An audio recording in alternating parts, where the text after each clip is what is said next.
Ay mga idol, Julius Abok. Maghimo lang ko kuan gamay nga reaction natong panghitabo sa Tipadilla Cebu ba. Sa katao nagligid-ligid sa ilawom sa truck. May gani na lang kay nabantayan sa truck boy. Kay kung wa pa mabantayan, pisat jud siya. Mura jud siya giplansa ba. Gani kay namina po sa pagbadlong sa truck boy. Dayon, na po siya nakita nga motor. Itong driver na po diyang ipahimungtan. Iyahan na pong gihagit og sumbagay. Pero iyang gidaog kay para mapadaplin siguro to.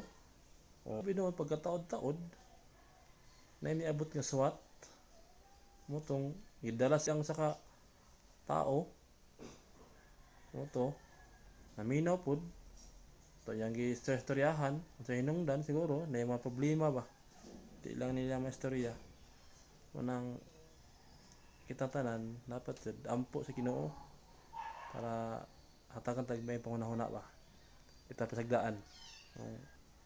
Moro to shout out sa SWAT nga nagresponde.